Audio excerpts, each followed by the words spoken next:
Hello అండి అందరికీ. దర్గా దగ్గరికైతే వచ్చేసాం. బయట సెట్టింగ్ అయితే మామూలుగా లేదు. చూడ్డానికి కళ్ళు గూడా సరిపోవడం లేదు. అంతా బావుందనమాట. ఇన్ని మల్లెపూలో అక్కడ అత్తర్ స్మెల్ కన్నా మల్లెపూల స్మెల్లే ఎక్కువగా ఉంది. చెప్పులిప్పేసైతే లోపలికెళ్ళిపోతున్నాము. ఇక్కడ నిద్ర చేయడానికి గూడా చాలా మంది ఉంటారు. గాలి కూడా ఆడనంత మంది జనాలున్నారు. అసలు గాలి గూడా ఆడలేదు. అంత ఉక్కగా ఉంది. స్ట్రెయిట్‌గా ఎళ్ళడానికి బొంగులతో కట్టేసున్నారు. లోపలికి వెళ్ళడానికి డైరెక్ట్‌గా. ఆ సైడొచ్చేసి నిద్ర జేయడానికి వచ్చిన వాళ్ళందరూ ఆ సైడ్ పక్కలేసేసుకున్నారు నిద్రపోవడానికి. దర్గా అంటే మస్తానమ్మ అని అంటారు. టెంకాయలు గూడా మనం గొట్టడానికి లేదు. అగరవత్తులే మనం వెలిగియడానికే ఉంటుంది. టెంకాయ వాళ్ళే కొట్టిస్తారు. దాన్ని మనం ఎలా దున్నులో వేస్తామో వాళ్ళు గూడా అలాగే దున్నులో వేస్తారు.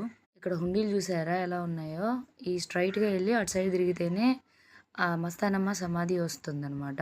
లోపలైతే అసలు గాలే ఆడలేదు. నేనైతే కిటికీ పక్కన నిలబడ్డాను పాపకి గాలి గావాలి అని. దర్శనం అయితే చాలా బాగా అయ్యింది. తిరునాళ్ళనే కాదు ప్రతిరోజు జనాలైతే వస్తారు దర్గాకి. శుక్రవారం అయితే మరీ